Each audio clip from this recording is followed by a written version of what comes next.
Minggu lalu kita merayakan Minggu Trinitas. Melaluinya kita diingatkan bahwa kehadiran Bapa, Anak, dan Roh Kudus menyertai dan memelihara setiap orang percaya. Saat ini kita telah memasuki minggu-minggu biasa. Minggu biasa bukan berarti semua biasa-biasa saja, karena di dalam Tuhan selalu saja ada pengalaman yang menakjubkan.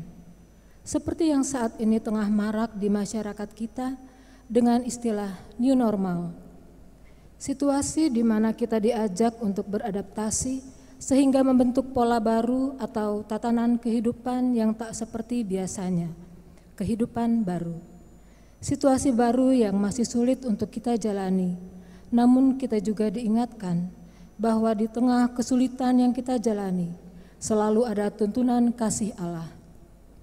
Sambil menuntun, Allah Sang Maha Kasih juga terus mendewasakan kita. Dalam tuntunannya kita juga diberdayakannya untuk menjadi para utusan yang menyatakan pengalaman kasih Allah yang kita rasakan di dunia yang sedang porak-poranda. Mari kita sambut kasih dan panggilan Allah, dan dengan berdiri kita masuki ibadah kita sambil menyanyikan nyanyian syukur baginya.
Marilah kita masuki ibadah kita di dalam pengakuan pertolongan kita adalah dalam nama Tuhan yang menjadikan langit dan bumi.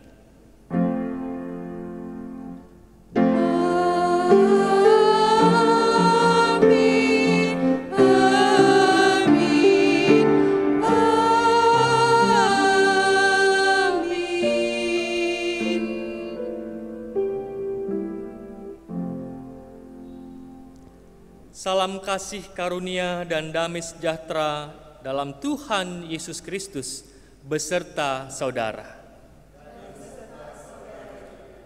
Silakan.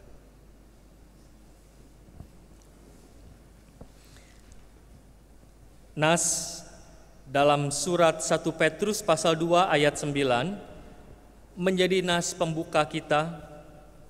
Tetapi kamulah bangsa terpilih, imamat yang rajani, bangsa yang kudus, umat kepunyaan Allah sendiri, supaya kamu memberitakan perbuatan-perbuatan yang besar dari Dia yang telah memanggil kamu keluar dari kegelapan kepada terangnya yang ajaib.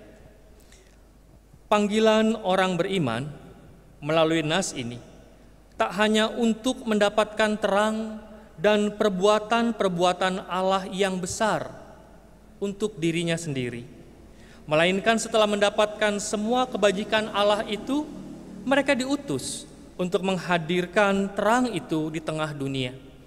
Terang itu sebagai tanda telah hadirnya kerajaan Allah yang membawa damai sejahtera bagi semua orang. Tanda-tanda kerajaan Allah itu hadir dalam kehidupan orang percaya yang dalam perilaku hidupnya menghadirkan Kristus yang penuh dengan belas kasihan. Belas kasihan yang digerakkan oleh adanya kerendahan hati untuk mau menempatkan diri kita dalam keadaan atau posisi orang lain, sehingga kita hadir bukan hanya sebagai orang yang suka mengkritik atau mencemooh orang lain, melainkan mau turut serta memikul beban di dalam pergumulan, bahkan penderitaan, seolah-olah itu menjadi bagian dari diri kita sendiri, dan secara murah hati mau melakukan sesuatu yang berguna untuk menyatakan bela rasa dan pertolongan. Dari sanalah hadir dalam diri seseorang, orang yang percaya, tindakan kasih sebagai tindakan iman yang menjawab perutusan Tuhannya. Kini mari kita hampiri Allah dalam kerendahan hati. Saat ini kita datang kepada Allah. Kita mengakui perilaku kita.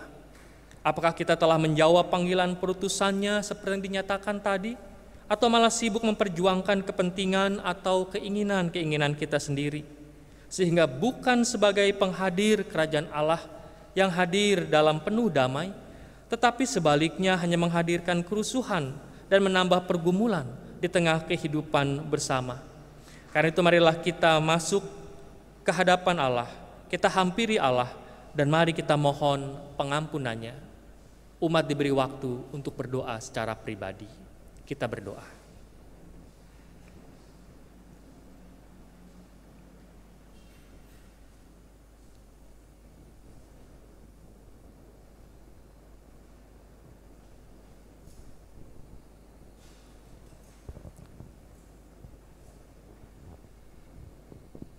Amin.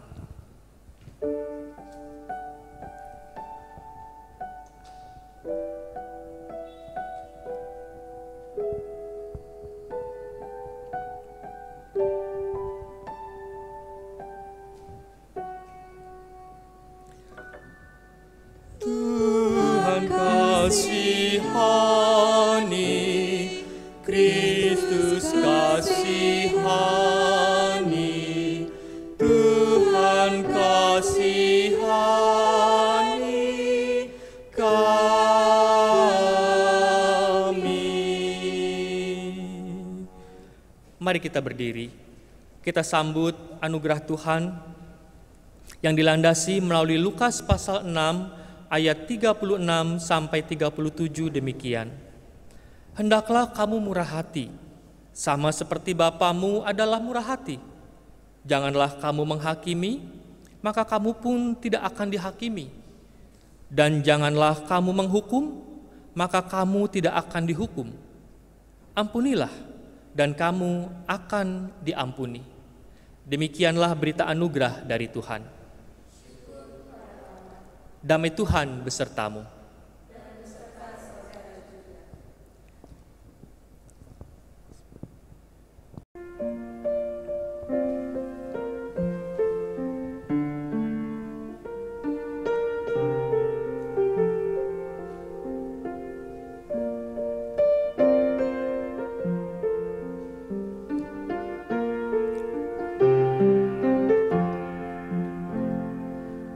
Bersorak-sorai bagi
kesetiaannya pun kekal. Masuklah lewat pintu gerbangnya, masuklah dengan nyanyian syukur, ke dalam pelatarannya dengan puji-pujian, bersyukur dan puji namanya. Karena Tuhan itu baik, kasih setianya kekal, kesetiaannya turun-temurun. Bersorak-sorak bagi Tuhan, seluruh bumi memuji, sebab Tuhan itu baik, kesetiaannya pun kekal. Silakan duduk.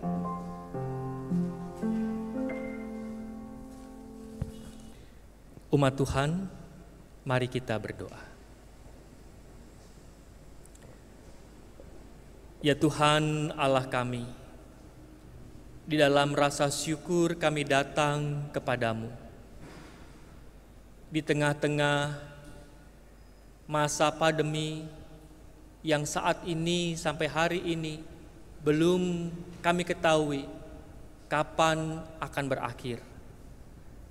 Namun dalam suasana, dalam kondisi seperti ini, menjadi kesempatan bagi kami untuk mengasah iman, juga mengembangkan apa yang mampu kami lakukan. Seperti yang saat ini kami, jemaat DKI Metro, lakukan, yaitu mengupayakan pengembangan pelayanan kami, mempersiapkan diri juga untuk menjawab kebutuhan-kebutuhan jemaatmu di tempat ini yang rindu melihat situasi, merasakan situasi beribadah dalam gedung gereja kami. Dan biarlah lewat ibadah kami saat ini, ibadah online pertama yang kami upayakan, kiranya ini dapat memberikan sedikit kelegaan untuk menjawab kerinduan. Tolonglah kami ya Tuhan, ketika kami akan memasuki perenungan kami lewat sabda Tuhan yang akan menyapa kami.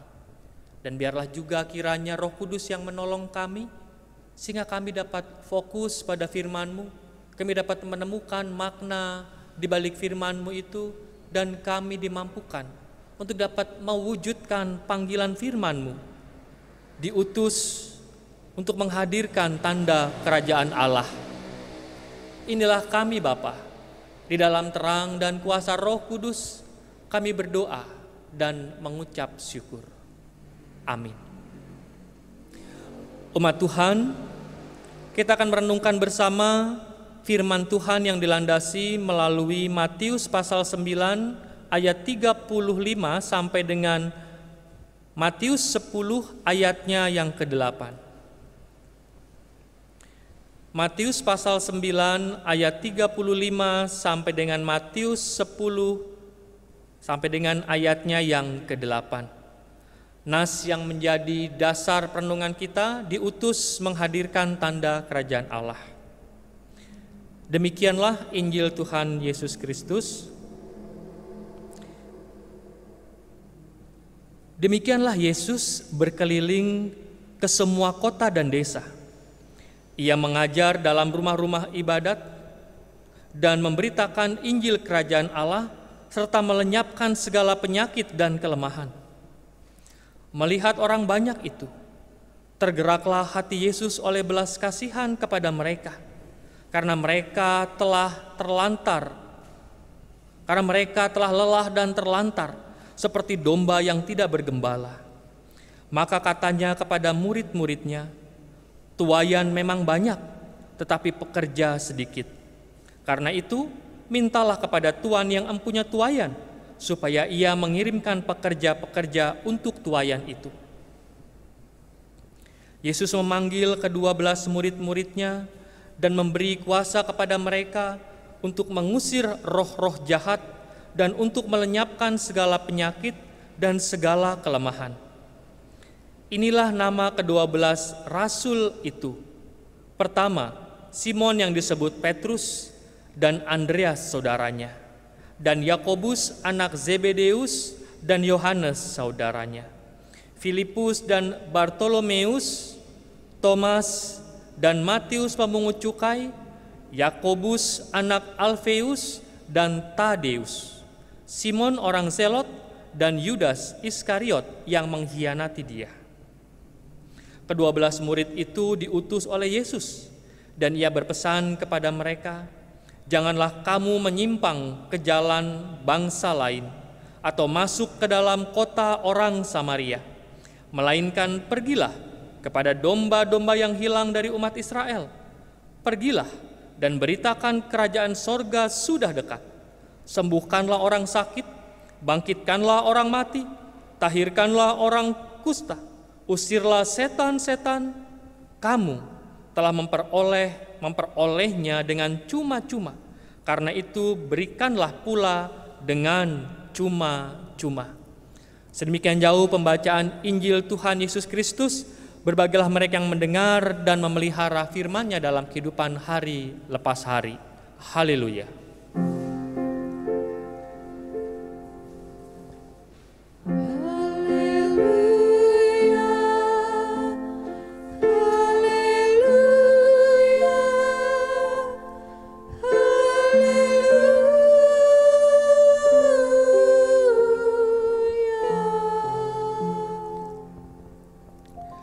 Shalom Bapak, Ibu, dan Saudara yang dikasihi oleh Tuhan. Telah lama, kurang lebih 3 bulan, kita telah beribadah di rumah kita. Kita rindu untuk dapat kembali mengikuti ibadah di gedung gereja kita ini. Namun untuk sementara waktu, kita masih harus menahan diri dulu. Dan ketika saat ini GKI Metro mengadakan ibadah online, semenjak Pentakosta memang kita jemaat GKI, khususnya GKI Sinwil Jabar, diberikan keleluasaan oleh Sinode Wilayah untuk bisa berkreativitas, melakukan ibadah online sendiri. Maka minggu ini kita berupaya sedemikian rupa untuk membuat ibadah online GKI Metro, dan dalam upaya ini kita juga sedapat-dapatnya lewat ibadah ini bisa bagaikan setetes air yang segar di tengah dahaga kita bersama untuk bisa mengikuti ibadah di gedung gereja.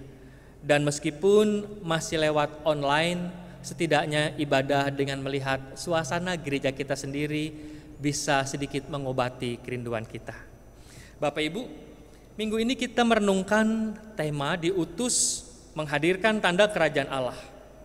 Sebagaimana telah diketahui oleh kita bersama sebagai gereja, bahwa istilah kerajaan Allah yang diberitakan ini menunjukkan bukan hanya suatu tempat di mana Allah berada, tetapi lebih menunjuk kepada suatu keadaan atau situasi.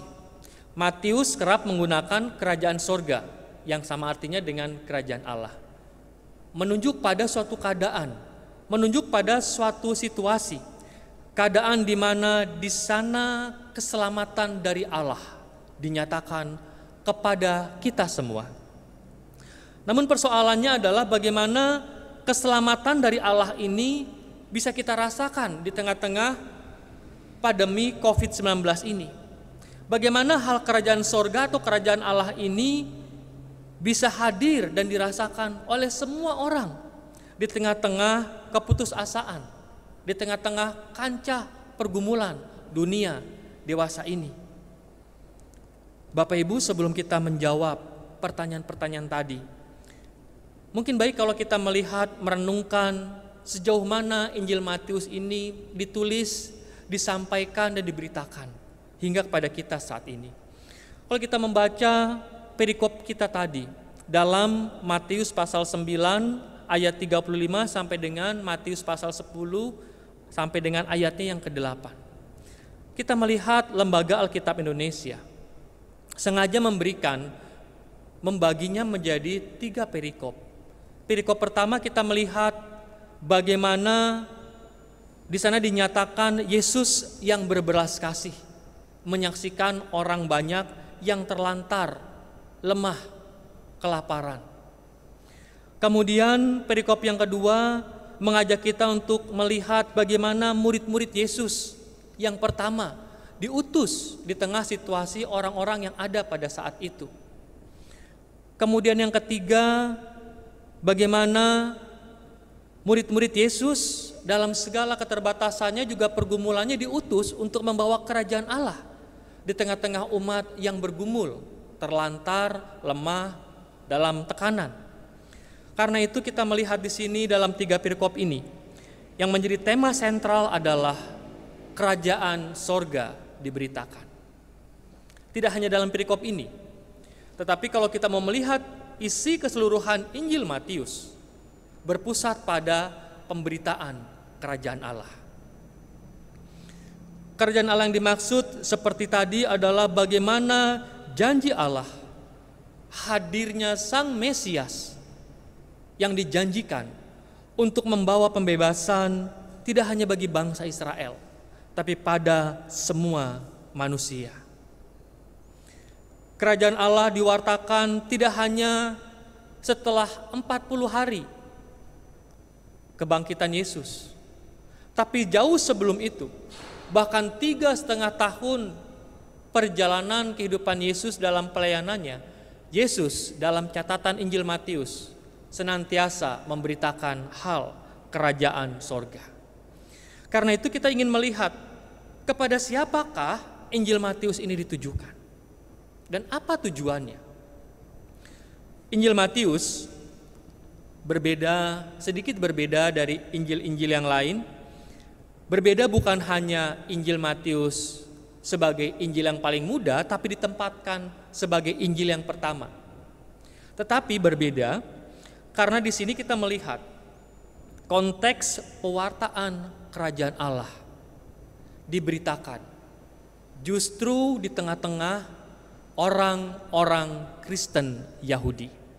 Orang-orang Kristen Yahudi, bukan kepada bangsa lain. Karena itu Injil Matius tidak menjelaskan secara teologis konsep-konsep keselamatan dalam keyahudian atau kekristenan, melainkan penjabaran bagaimana kerajaan sorga itu dihadirkan. Karena tujuan utama Injil ini ditulis adalah orang-orang Kristen sendiri. Lalu pertanyaannya, orang-orang Kristen yang seperti apa? Bukankah orang-orang Kristen itu sudah mendapatkan berita keselamatan? Konteks Injil Matius ditulis dalam situasi, dalam kondisi di mana orang Kristen Yahudi pada waktu itu, baik secara eksternal, artinya dari pihak luar, mengalami tekanan dari pihak luar, dan secara internal dari pihak dalam, orang-orang Yahudi sendiri juga menekan mereka. Jadi tidak menutup kemungkinan bahwa orang-orang Kristen perdana pada waktu itu sebelum menyebar pada bangsa-bangsa lain, orang-orang Kristen pada waktu itu mengalami pergumulan yang luar biasa. Mereka mengalami keterbatasan gerak karena gerak mereka dibatasi sedemikian rupa. Jadi ini mirip-mirip dengan kondisi dunia saat ini. Di tengah-tengah pandemi COVID, kita dibatasi untuk tidak melakukan kumpul-kumpul yang biasanya sama-sama, atau ibadah di gereja seperti biasanya, atau berjualan, atau ada dalam keramaian. Kita mengalami pembatasan-pembatasan. Bagi kita sekarang ini, itu sudah luar biasa rasanya, seperti apa begitu, terkekang. Dan bagaimana kalau kita melihat situasi bangsa Israel pada waktu itu, khususnya orang-orang Kristen Yahudi pada waktu itu. Tidak bisa banyak melakukan sesuatu, mengalami pergumulan yang berat, keterbatasan, ketakutan. Dalam kondisi seperti ini, berita tentang kerajaan Allah harus dinyatakan di tengah-tengah umat Kristen Yahudi pada waktu itu. Kehadiran mereka, murid-murid yang dipanggil, diutus kembali ke tengah-tengah komunitas mereka, mereka diajak untuk bersama-sama menyaksikan bahwa kita, umat Kristen yang percaya pada Kristus, bagi murid-murid mengajak saudara-saudaranya pada waktu itu, kita adalah bagian dari umat yang dirancang Allah untuk beroleh keselamatan, keselamatan yang kekal. Meskipun dalam pergumulan kita dijanjikan ada keselamatan. Keselamatan bukan berarti tidak mengalami pergumulan. Keselamatan bukan berarti ketiadaan masalah dan kesulitan. Keselamatan justru baru bisa dirasakan ketika seseorang mengalami pergumulan yang luar biasa. Ketika seorang nyaris mengalami kecelakaan yang fatal dan dia selamat, nyaris mati, dia merasakan keselamatan. Berbeda kalau kita dalam kondisi biasa-biasa saja, keselamatan kurang dirasakan. Tapi pada kondisi-kondisi tertentu, keselamatan justru dapat terasa. Kristus mengutus murid-muridnya tepat pada waktunya. Tepat dalam arti bahwa tepat bukan ketika mereka sudah tidak mengalami masalah. Tepat bukan dalam arti ketika mereka sudah mendapatkan hal-hal yang bisa membantu untuk pelayanan. Tepat ketika mereka sendiri pun mengalami pergumulan itu. Mereka sendiri merasakan bagaimana pergumulan orang-orang yang dikekang, yang terhambat, yang terbatas, orang yang lemah dan butuh pertolongan Tuhan. Kristus mengutus para muridnya pada waktu itu untuk masuk dalam kancah pergumulan dunia. Umat yang dikasihi Tuhan, ketika kita saat ini mengalami pergumulan luar biasa, justru saat ini pula lah sama seperti murid-murid Yesus pada waktu itu. Kita dipanggil oleh Kristus, lalu kita diutus ke tengah dunia kita. Tidak menutup kemungkinan saat ini mungkin kita mengalami keterbatasan secara finansial. Tidak menutup kemungkinan saat ini kita pun setengah ada dalam pergumulan, karena kita adalah bagian murid Kristus yang sebagai seorang karyawan kita dirumahkan. Kita sendiri bergumul bagaimana masa depan keluarga-keluarga kita. Kita sendiri bergumul bagaimana masa depan anak-anak kita, sementara kita dirumahkan atau tidak bekerja lagi. Perusahaan karena keterbatasan tertentu harus mengurangi karyawannya, dan kita menjadi bagian karyawan yang dirumahkan. Di tengah pergumulan mungkin saat ini kita, meskipun kita bukan jemaat GKI Metro yang mengalami ini, tapi kita mungkin ada jemaat GKI di tempat lain yang saat ini menjadi bagian dari mereka, orang-orang yang menjadi pasien dalam pantauan atau bahkan sedang dalam perawatan yang sedemikian rupa. Pada saat seperti ini, panggilan Tuhan dinyatakan kepada kita.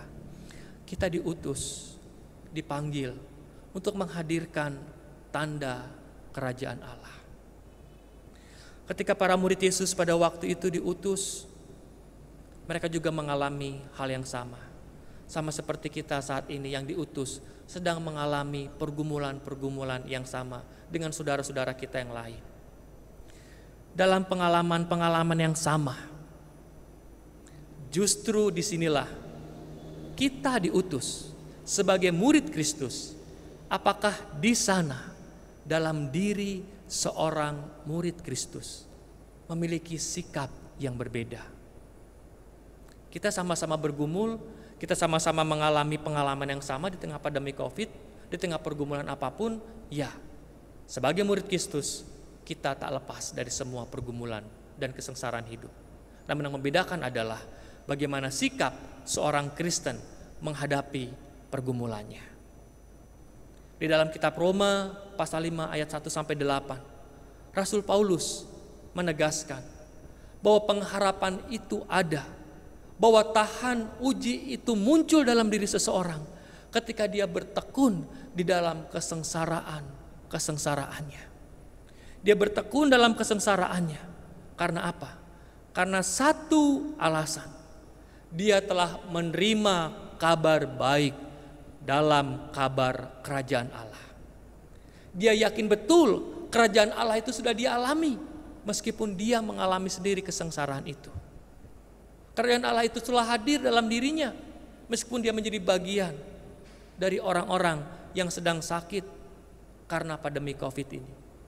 Kerajaan Allah itu hadir, memberikan keselamatan dan jaminan dalam kehidupan mereka dan keluarga di tengah-tengah pergumulan keterbatasan ekonomi dan tidak tahu masa depan seperti apa karena tidak ada lagi pekerjaan. Dia tetap bertekun, dan dalam ketekunan itu dia tahan uji karena dia memiliki pengharapan.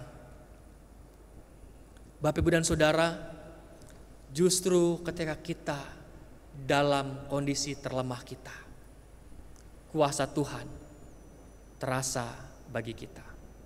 Justru dalam keadaan kita ketakutan karena suatu penyakit yang kita alami, lalu kita bangkit karena kita tahu Tuhan hadir menyelamatkan.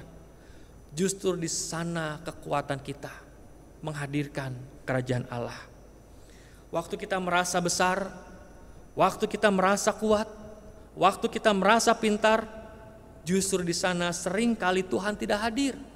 Karena kita lebih banyak menggunakan semua kekuatan kita pada waktu itu. Tapi waktu kita merasa lemah, waktu kita tidak punya kekuatan, waktu kita tak tahu harus melakukan apa, justru pada saat seperti itu Tuhan memberi kita kemampuan, Tuhan memberi kita kekuatan. Kita merasakan berkat Tuhan, kita merasakan pertolongan Tuhan, perlindungan Tuhan, sehingga kita tidak takut menghadapi bahaya. Bukan karena nekat, tapi karena ada Tuhan yang beserta kita. Kita telah memiliki pengharapan yang kokoh, pengalaman merasakan kasih anugerah Tuhan, pengalaman di mana aku diselamatkan dari hari ke hari, di mana aku merasakan kehadiran Tuhan yang menopang, yang membawa kehidupanku dari hari kemarin hingga hari ini di tengah-tengah keterbatasan kita. Mereka yang setia, mereka yang terus bertekun, mereka yang tahan uji dan berpengharapan, merekalah yang menjadi orang-orang yang hadir dan menghadirkan tanda-tanda kerajaan Allah di tengah kancah pergumulan dunia. Mereka adalah para saksi Kristus yang nyata. Lewat pergumulan-pergumulan nyata yang mereka alami sendiri, mereka menyaksikan kebesaran Allah. Lewat pergumulan-pergumulan, kekhawatiran-kekhawatiran yang mereka mampu hadapi, karena mereka berpengharapan pada Kristus, mereka menjadi saksi-saksi Kristus. Mereka menjadi saksi kerajaan Allah. Mereka menjadi saksi Kristus, Sang pemilik kerajaan sorga, sumber segala berkat. Kiranya Tuhan menolong kita semua dalam setiap situasi yang sedang kita alami saat ini. Apapun situasi kita, pergumulan kita, kelemahan kita, kita sama seperti murid Yesus pada waktu itu diutus untuk menghadirkan tanda kerajaan Allah. Keselamatan Allah nyata dalam kancah pergumulan kita.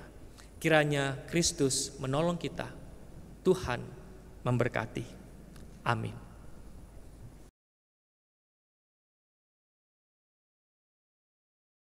Dengan bangkit berdiri, marilah kita mengingat pengakuan pada baptisan kita menurut pengakuan iman rasuli.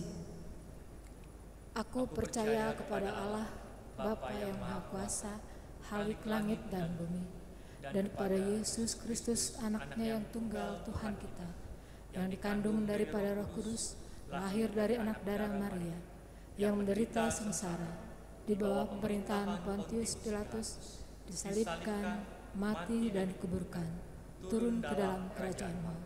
Pada hari yang ketiga, bangkit pula dari antara orang mati, naik ke surga, duduk di sebelah kanan Allah, Bapa yang Maha Kuasa. Dan dari sana ia akan datang untuk menghakimi orang yang hidup dan yang mati. Aku percaya kepada Roh Kudus, gereja yang kudus, persekutuan orang kudus, pengampunan dosa, kebangkitan orang mati, dan hidup yang kekal. Amin. Silakan duduk.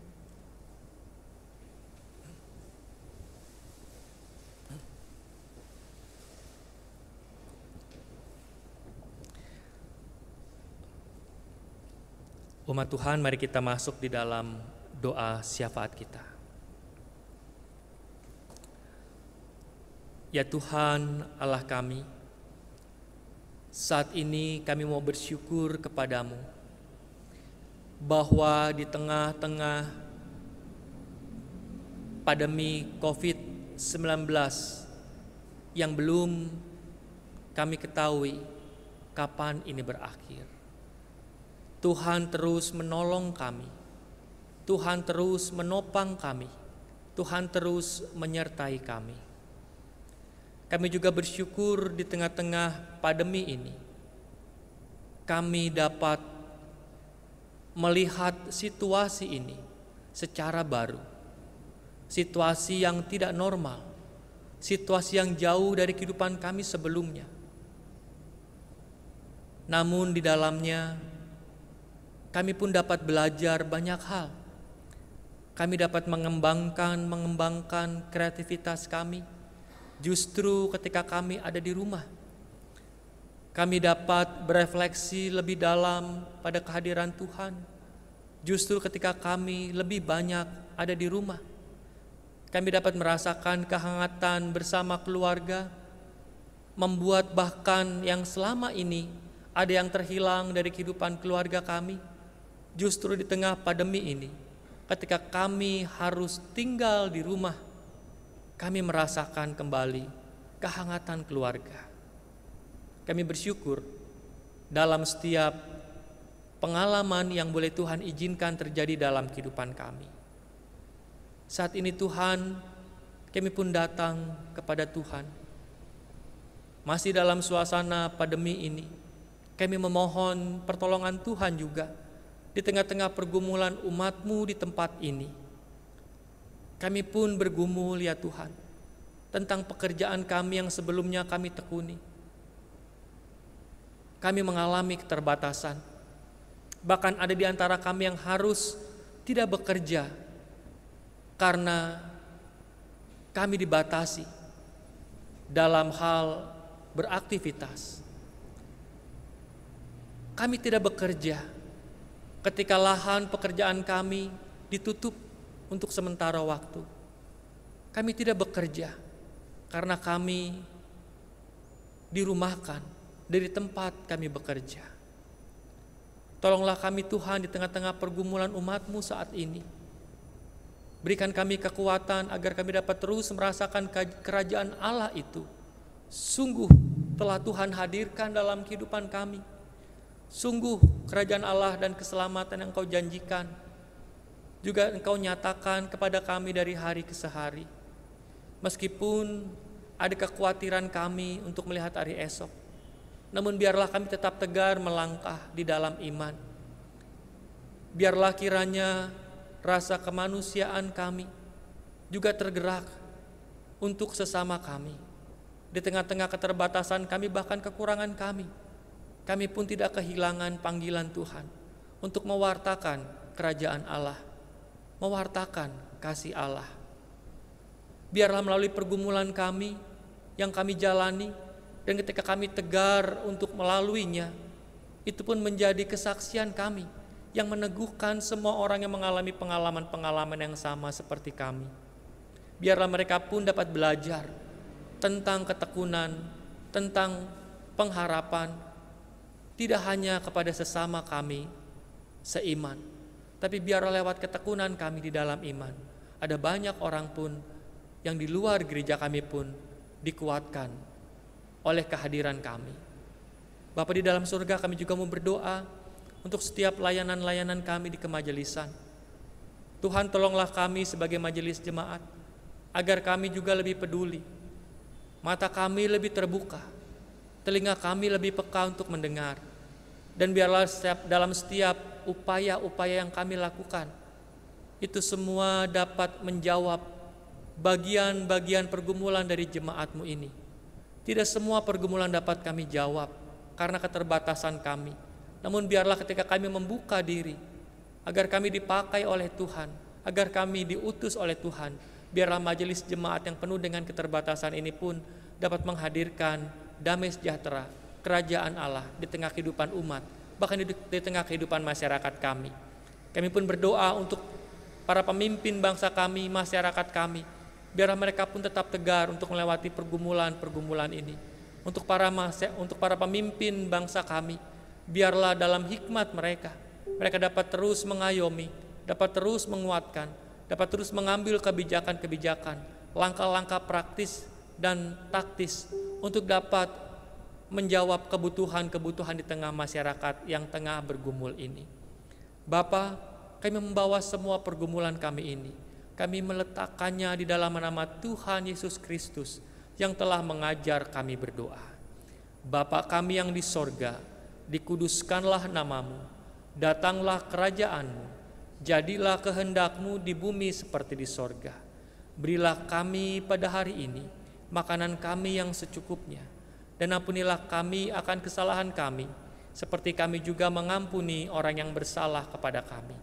Dan janganlah membawa kami ke dalam pencobaan, tetapi lepaskanlah kami dari yang jahat. Karena Engkau yang punya kerajaan dan kuasa dan kemuliaan sampai selama-lamanya. Amin.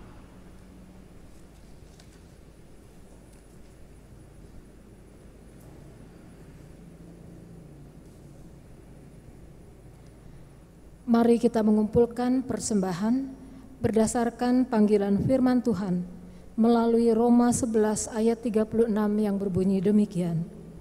Sebab segala sesuatu adalah dari Dia dan oleh Dia dan kepada Dia. Bagi Dialah kemuliaan sampai selama-lamanya. Bapak Ibu Saudara sekalian dapat memberi persembahan dengan melalui mentransfer atau melalui e-banking ke rekening GKI Metro atau memasukkannya ke dalam amplop, lalu membawa dan menyerahkan kepada majelis jemaat saat ibadah di gereja nanti.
Mari kita berdiri, kita menyerahkan persembahan kita di dalam doa.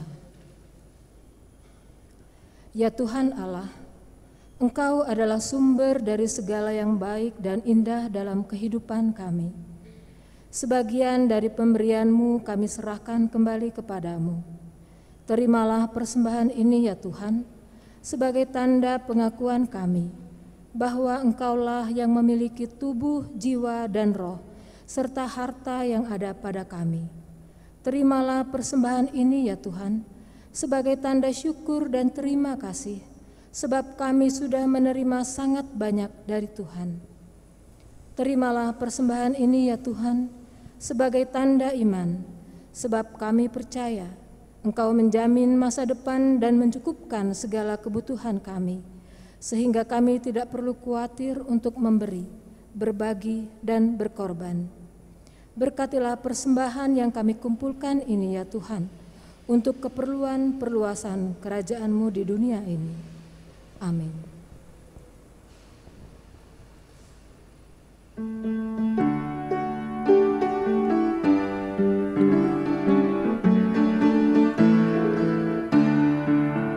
Jika padaku ditanyakan apa akan ku beritakan pada dunia yang penuh penderitaan, kan ku sampaikan kabar baik pada orang-orang miskin, pembebasan bagi orang yang ditawan, yang buta dapat penglihatan, yang tertindas dibebaskan. Sungguh tahun rahmat Tuhan sudah tiba, kerajaan Allah penuh kurnia, itu berita bagi isi dunia.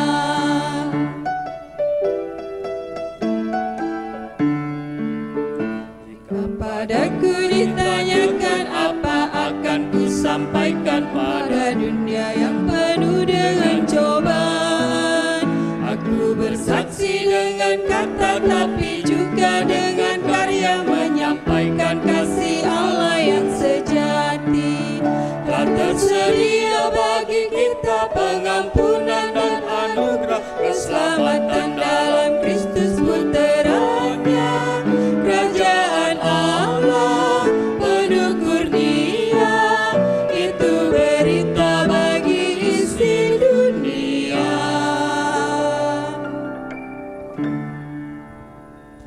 Umat Tuhan, arahkanlah hatimu kepada Allah. Jadilah saksi-saksi Kristus. Terpujilah Tuhan. Kini pulanglah, jalanilah kehidupan sehari-hari kita, dan terimalah berkat-Nya. Tuhan memberkati engkau dan melindungi engkau dalam segala jerih juangmu untuk mewujudkan kerajaan Allah di tengah dunia. Tuhan menyinari engkau dengan wajah-Nya di tengah kekalutan dan memberi engkau kasih karunia. Tuhan menghadapkan wajah-Nya kepadamu dan memberi engkau damai sejahtera. Amin.